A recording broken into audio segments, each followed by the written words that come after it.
Welcome to this soul-lifting broadcast, which has been put together for your spiritual growth and to make greatness common right where you are. Be sure to make the best of this moment as God takes the lead in all that concerns you. We've got to have faith. We've got to have faith. If there's a time to have faith, is there's a time to put our faith into action. If there's a time to see the hand of God move over us, move over our families, this is the time. This is the time. This is that time. More than ever before, this COVID-19 pandemic period was a time for us to live the way God recommended, that the just shall live by faith. Like we said last week, there's no other way to live than to live by faith. Faith, therefore, is not just something that we go back to from time to time. Faith is the way that we live. The Bible says this is the victory that overcomes the world, even our faith. 1 John 5, verse 4 and 5.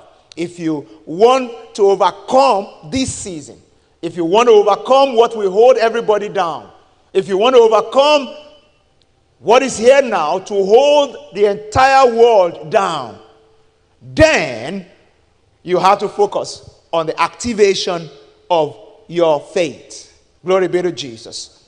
Hebrews 11, the Bible says in verse 1, now faith is the substance of things hoped for, the evidence of things not seen, and by it the elders obtain a good testimony. This season, you will have a good testimony. It shall be a testimony of divine protection, a testimony of open doors, a testimony of a new atmosphere around your life, to the end that when men say there's casting down, you will say, surely there's a lifting up. Can I get an amen to that? You will say there's a lifting up. So the Bible says, now faith is the evidence of things hoped for, the substance of things hoped for, and the evidence of things not seen. And by it, the elders obtain a good testimony. By faith, we understand that the worlds were framed not by fake news, not by breaking news, but by the word of God. So that the things which are seen were not made out of things which are visible. It means living a life of faith in the midst of pandemonium, in the midst of confusion, can distinguish me, can set me apart to the end that only the things that can happen to God will happen to me. Can I get your amen? Amen. And I know this is the time where all of us expect that things that will happen to God are the only things that can happen to us. So if COVID-19 can't touch Jesus, then the Bible says, with God all things are possible, and to him that believes, nothing shall be impossible. Faith, my work of faith will bring me to the realm of God. That I can walk in the consciousness of my nature in Christ, who I am in Christ Jesus. So day and night, I'm aware that I am the righteousness of God in Christ Jesus. I live by faith and not by sight. And that faith is activated on a consistent basis. So from last week, we also said that faith is a divine confidence that provokes action. So, faith is divine confidence that provokes action. Confidence in what? That's a big question. Confidence in God and in his reputation. Confidence in God and his reputation. His reputation. 1 John 5 and verse 14. The Bible says, for instance, this is the confidence that we have in him, that if we ask anything, according to his will, he will answer us. Now, there's a way we need to know God to the point that the knowledge of God that we have, we frame our mind to be able to have that kind of confidence that we can act on his word, act upon his reputation, based on his reputation with us. So what kind of reputation does he have with you? can you boldly say that I know whom I believe? And this season, I'm covered. This season, I live under the shadow of the Almighty. I live in joy. I live in peace. And all things are working together for my good because I know whom I believe. That will be your testimony this season. In the precious name of the Lord Jesus. Now today, as we dive into this teaching, I want you to understand something. That your journey of faith will be propelled by how well you understand how to live by faith. How to live out faith from within. And one thing that I want all of us to understand is that Jesus described how he lived his life of faith and how things worked around him. And he made it very simple to us. So I'm going to read from John chapter 5, from verse 19 down to 21. Jesus had this to say. The Bible says, then Jesus answered and said to them, most assuredly, I say to you, the Son can do nothing of himself, but what he sees the Father do. For whatever he does, the Son also does in like manner. For the Father loves the Son and shows him all things that he himself does. And he will show him greater works than this, that you may marvel. For as the Father raises the dead and gives life to them, even so the Son gives life to whom he wills. Jesus described something here to the end that we should understand that faith is not mystical or magic. Faith is measured more by obedience, and that the source of faith is the knowledge of God, the Word of God. The source of faith is the knowledge of God. So these are the three big thoughts that I want to share with us today. The three big thoughts. One is that faith is not mystical or magic. Faith is measured more by obedience, and that the source of faith is the Word of God. Now, when you look at how Jesus spoke to his disciples on the subject of faith, or when thoughts about faith came up in his interactions with his disciples, there's a point we can get to if we only base it on that, that we think that faith is expressed only when we get into trouble and we activate our faith, and then there's divine intervention. Jesus said, no. Faith is about daily obedience. Daily obedience is about living in alignment with God's will. It's about living in alignment with God's purpose. It's about seeking the mind of God and aligning with it. That's why I said, the Son can do nothing of himself. John 5 and 19 there. The Son can do nothing of himself, but what he sees the Father do, that's what he does. That means the easiest thing to get done in this world are the things that God has proposed to do. When I decide to do things that God has proposed to do, I will do it effortlessly. When I live my life in alignment with God, I see that my faith will work consistently. I'm encouraging everyone this morning that you need to get to a point, especially in this season, where your faith is not used like a spare tire, but the real deal. Yeah. Where your faith is not on reserve, but your faith is on the first team of your life, like we do in football. Yeah. Now you don't put faith on the reserve bench. Your faith is on the front line. All the time. All the time. All the time. Understanding that there's no other way to live than to live by faith. So, whether you think about what Jesus told his disciples, when in Matthew 8 and 26, they were in the boat, and there was wind and waves, and the boat was about sinking, and they went and woke him up, and said, don't you care that we perish? Jesus came up. The Bible says in verse 26, but he said to them, why are you fearful, O ye of little faith? Then he arose and rebuked the wind and the sea, and there was a great calm. So the men marveled and they said, who can this be? Not even, that even the wind and the sea obey him. Jesus did not have to wake up his faith, though he was sleeping. His faith was not asleep. Though he was sleeping, they woke him. They that have been up, because if your faith needs to be wound up through 1 hour prayer before it will work, you can get into trouble. The devil will take advantage of your life. Because they were awake. They have been speaking to the wind. Jesus woke up from the sleep. His faith is ever ready, ever activated. And he said, oh, you of little faith. And they were wondering, who is this guy? And Jesus said, you know what? There's no big deal with this.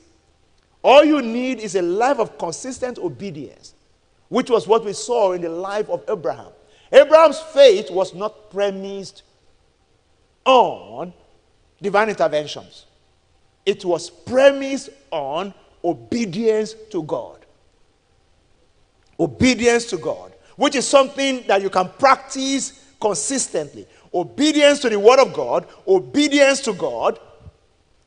That's why in Genesis 12 and verse 1, when the Bible says God spoke to Abraham, come out of your people, out of the kindred, and go to a place that I will show you. By the time you get to verse 2 there, what the scripture says is that Abraham departed. Abraham departed. Abraham departed. That call was not to make money. The call was not to see a miracle. The call was based on a relationship that was building up with God. And it could obey. And on the premise of that, the Bible says Abraham became a friend of God. Can you hear me? Tell anyone around you this morning, are you a friend of God? Are you developing your faith in God based on relationships? Glory be to Jesus. So we can go on and on and on and check the different encounters that Jesus had with his disciples, and was telling them, either your faith is small, or not. When you look at all those places, I can give you another example. Mark 11, 20, verse 20 down to 23. Jesus rebuked the fig tree, and by the time they got back there the next day, the fig tree that he rebuked the day before had withered.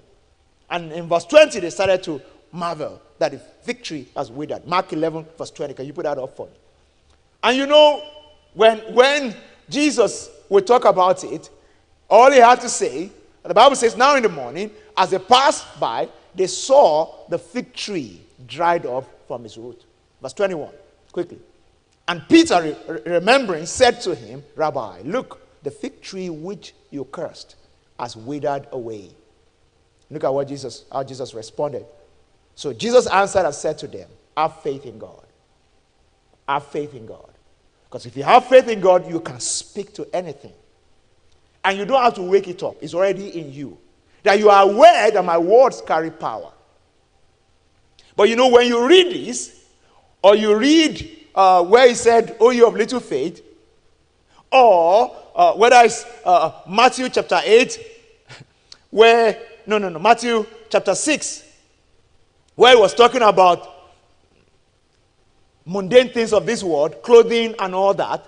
And Jesus said in verse 30, now if God so clothed the grass of the field, which today is and tomorrow is thrown into the oven, will he not much more clothe you, O ye of little faith? In the places where Jesus mentioned faith, there's always something about either activating my authority or getting one physical thing or the other. And if you follow it through like that, it's possible for you to think that faith is only expressed when we are supposed to get something. I don't know if you get what I'm saying. When we're supposed to get something or make something happen. In Matthew 17, Jesus called them faithless. Again, because they couldn't cast out a demon from a paralytic boy. Demon from a paralytic boy. Then again, it was based on lack of performance. So if you follow the progression, you realize that it's easy for us to think that oh, when I need my faith to work, I just wake it up or do something with it, not something I live with. But Jesus was telling these people, if you live by faith, every time, because the God kind of faith is not magical. It is based on relationship. It is a lifestyle. It is a lifestyle. They asked Jesus, what shall we do that we may do the works of God? And he said, this is the work of God, that you believe in him that he has sent. The work of God, or living the life of Christ, is living a life of obedience. When I practice a life of obedience consistently, my faith will not need firing up or activation or somebody jump-starting me, like in, you know how we jump-start a car? You bring another car, you now connect the two battery heads together, and then the thing is powered up. That's the way some people think it works. It doesn't work like that. It's daily practice, daily obedience, developing my faith muscles with daily activation. That's why it's important for everyone to understand that faith is not mystical or magical, like I said before. So, magic exists to trick, astonish, and perhaps intimidate people. If I can just speak on that first thought, to help somebody to understand it better this morning, is to, intimidate people. Faith produces miracles that achieve a useful purpose. Magic is to, just create excitement or to show that somebody is powerful. Faith connects people back to God. Yeah. My faith is not to show that I'm powerful or that I'm a special breed. My faith is to connect people to God, to know that there's someone that has a relationship with God who is passing through this place right now.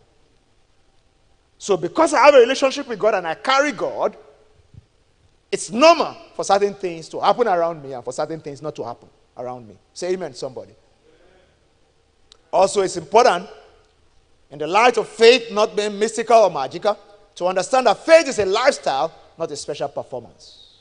Can I say that again and again? If that's the only thing you get out of this morning's teaching, please get it right. Faith is a lifestyle, not a special performance. It is beyond the spectacular things. Faith is tested when it's time to obey God.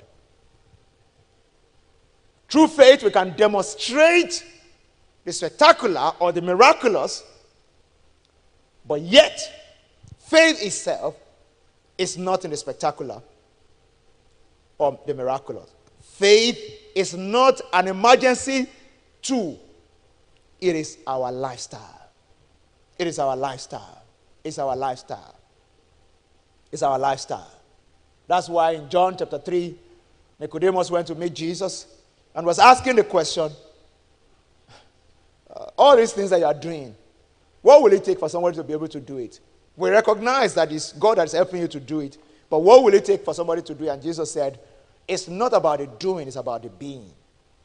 Yeah, it's about the being. He said, except a man be born again, which is a change of nature, because it takes a kind of creature to be able to do certain things. Yeah, human beings talk and walk on two. Dogs bark. They produce sound that is understandable in their realm. Yeah. But in the realm that we operate, in the realm of the spirit, human beings produce sound that move the heavens. And those sounds cause things to happen on earth. Jesus said, if you are born by the person that gave birth to me, you will make the same kind of sound and heaven will respond to you. Yeah, heaven will respond to you. And things will happen on earth. That's why Scripture says, whatever you bind on earth shall be bound in heaven.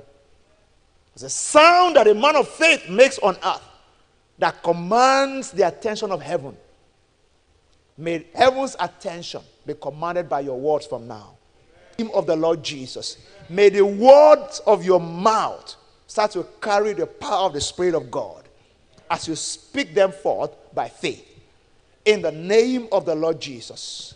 Can I get a better amen to that? So, secondly, faith is measured by obedience, and obedience is what leads to miracles. So we must not seek miracles directly. Rather, we must seek to walk in obedience with God. We must seek to walk in obedience with God. Though Jesus operated in the spectacular, he said, I can of myself do nothing. Back to that scripture that we started with, John 5 and verse 30. As I hear the Father, I do. It's what I see that I do. So don't downgrade faith down to only the spectacular. Like I said before, Abraham didn't see anything spectacular. Initially, he was just walking with God. Just walking with God. Just walking with God. We must be careful not to be like the people who were with Jesus and he multiplied bread.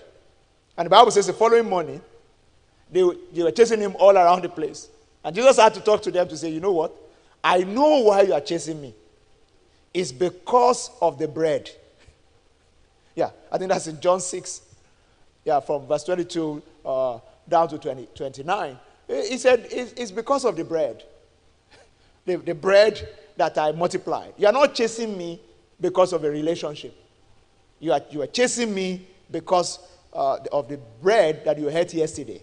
The Bible says on the following day, when the people who were standing on the other side of the sea saw that there was no other boat there except that one which his disciples had entered, and that Jesus had not entered the boat. Give me the next verse. Verse 23. Bible says, however, the other boats came from Tiberias near the place where they ate bread after the Lord had given thanks. When the people therefore saw that Jesus was not there, nor his disciples, they also got into another boat and came to Capernaum seeking Jesus. They were going all over the place just seeking because of the spectacular that they saw the day before. And when they found him on the other side of the sea, they said to him, Rabbi, when did you come here?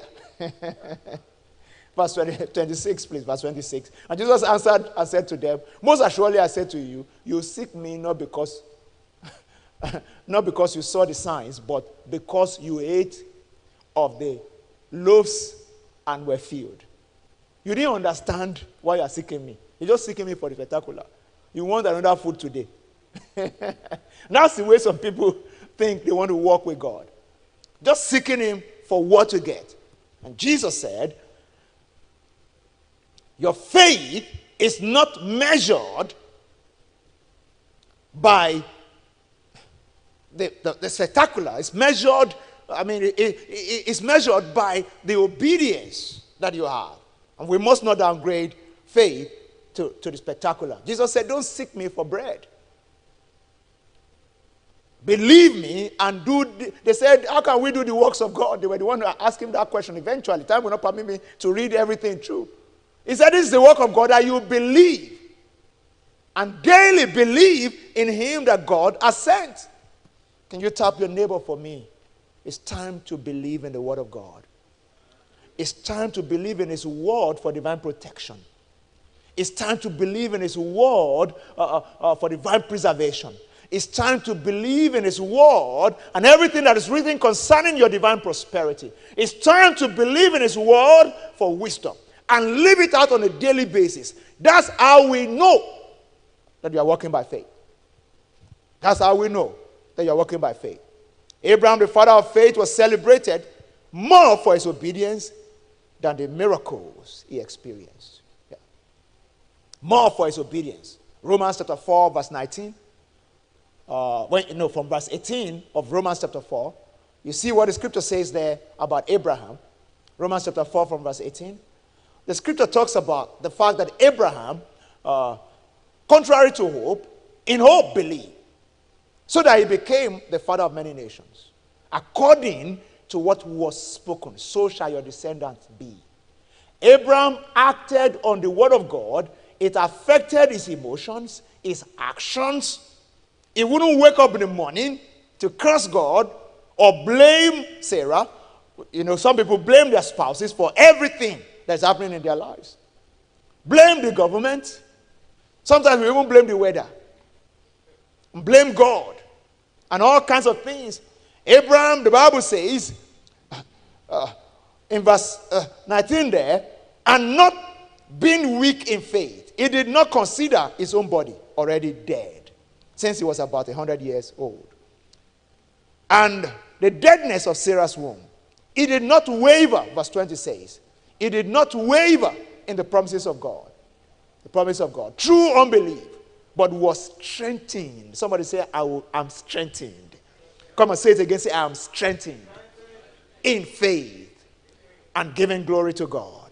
Say it after me again. Say, I'm strengthened in faith and I will give glory to God on a daily basis.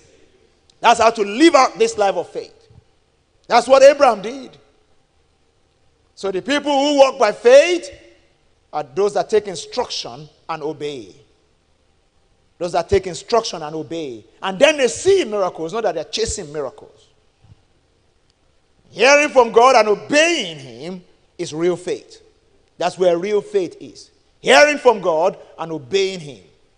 The core of faith is relationship. It's relationship. How are you going to build your relationship with God this season? How are you going to release your faith on the written word of God like Abraham did? The Bible says he did not waver because of what has been told him that he will be father of many nations.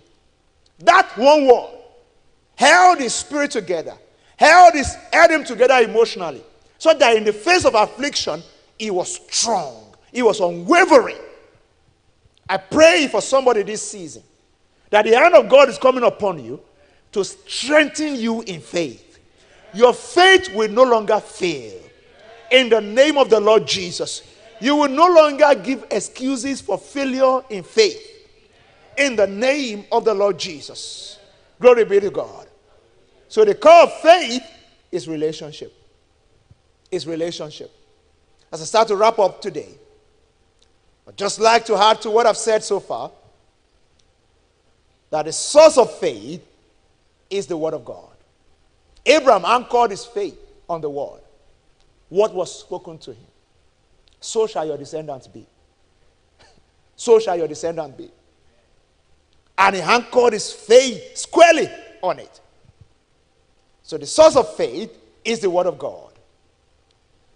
We have confidence in his reputation because we know him. Because we know him. 1 John 5:14, this is the confidence that we have in him. This season, I'm speaking the word of God to you today, that faith may be strengthened in you. That the God that has kept you till this time will keep you to the end. So build your confidence. That you may be able to say, this is the confidence that we have in him. If I ask anything according to his will, I know his credit is good with me. He's a faithful God. I judge him faithful. But you need to understand that the way to know him is to hear him. And the way to hear him is to read his word. That's why Romans 10:17 says, faith comes by hearing, and hearing by the word. And if faith comes, it means faith also goes. In subsequent services, we are going to be discussing, from the next week, how faith comes, and how faith goes. But if something comes, it means that it can go as well. So this is the time for you to safeguard your faith. Guard your faith jealously.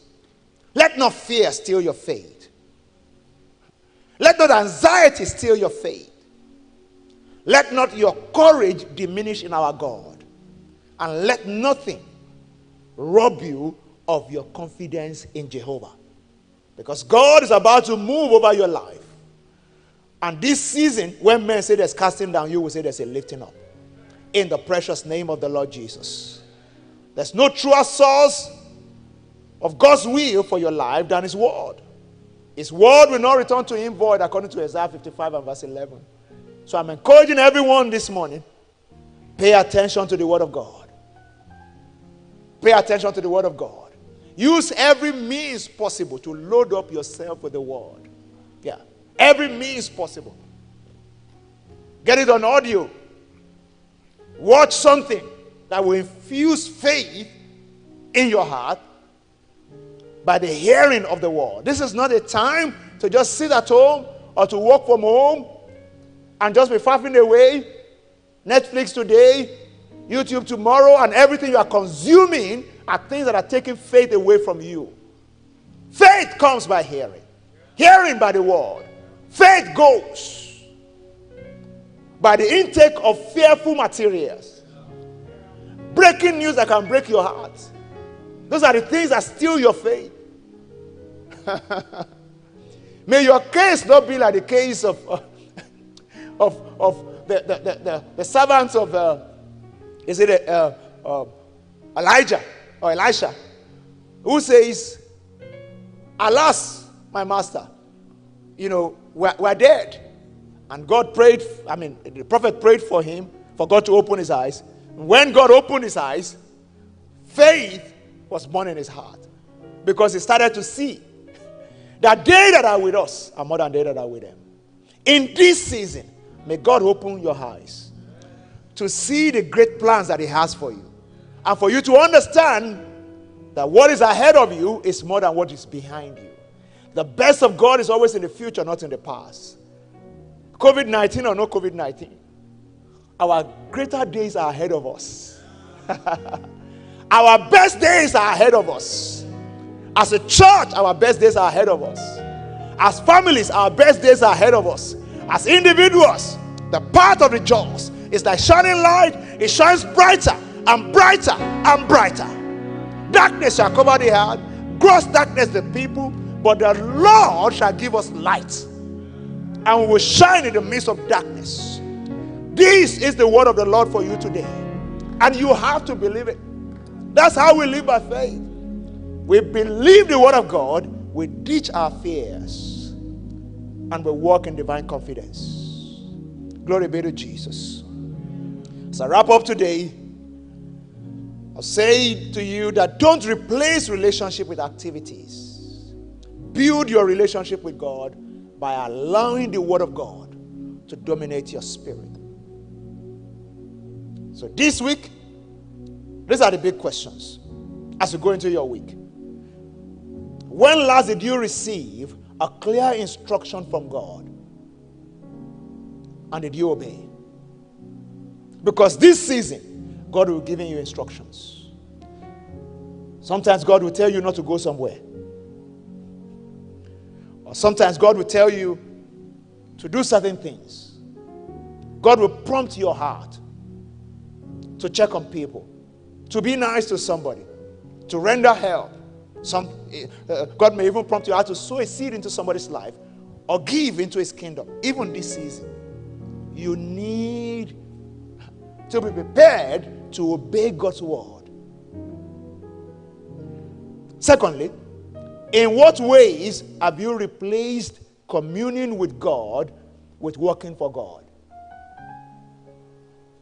Some people are so used to activities that even this period where most people will be shut in at home, they'll still be looking for something to do and not fellowship with God. Yeah. Still be spending time on social media, just checking emails that are not missing or that has no bearing with the fulfillment of your destiny, but yet neglecting a time of communion with God. Because it's in the place of communion, in the secret place, that's where we build our faith. That's where we hear something that's extraordinary, that takes our faith to the next level. Glory be to Jesus. Committing to know God for yourself by studying his word and communicating with him through prayer is what will take your faith to the next level. Thank you for listening. We hope you were truly blessed. Please feel free to email us at info@elevationg.org for all inquiries or to share any testimonies. You can also follow us on our social media channels @ElevationNG to have access to real-time updates on all broadcasts and special programs. Till we come your way again, Keep making greatness common.